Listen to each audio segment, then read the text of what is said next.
चिंटुआ के माई, अरे चिंटुआ के माई कहाँ है रे?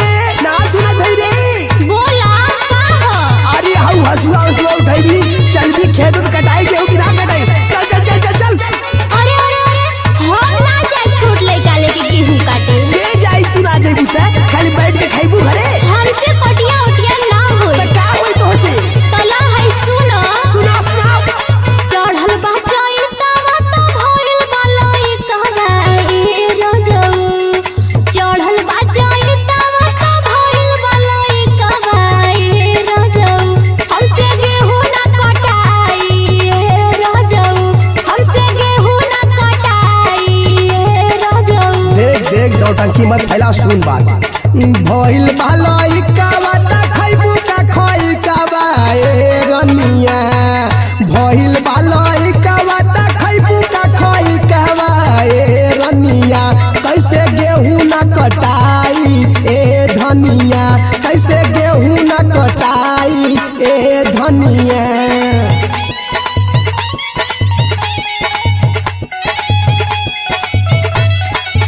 अरे सुन सुन सुन सुन, ये बताओ गेहूं काटे ना जाइबी तो के काटे? बताओ केकरे भरोसे गेहूं आइला, के काम करी बताओ? एगो बात सुनो। सुनाओ बात तो सुनई बकर। हमर मेकअप खराब हो जाई तो?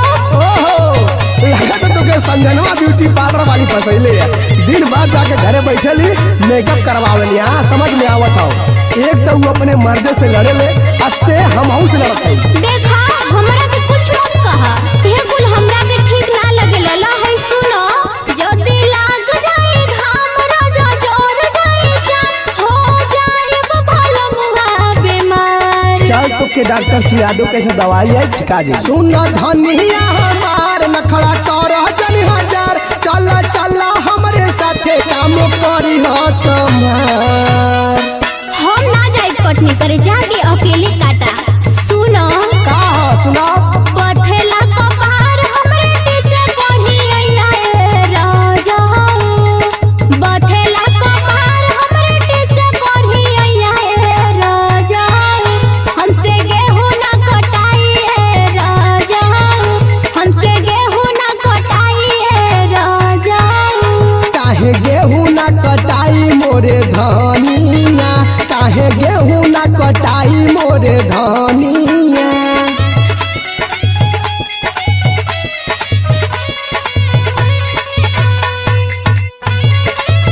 अरे सुन सुन सुन, 4 दिन का कटिया है, काट ले फिर तो तोके सुताई के है। ए जी 4 दिन के कटिया में तो हमार खटिया खड़ी हो जाई। खाली घरे में बैठ के घूमे के कादा तो तोके हुड़ाई। हां तोहके तो हमरे खाली खइलही पे ध्यान रहेला। तो कहाँ ध्यान रही बताओ? दिन भर हम खट के आई, अब तोर नखा सुन ले। बोल बोल तोरे माई के। हमरे नहीं हरे बाजा तड़ा। सुनो इका छोट बा हमार गेहूं चरता तोहार। काहे कोरेला राजा जी डरमा।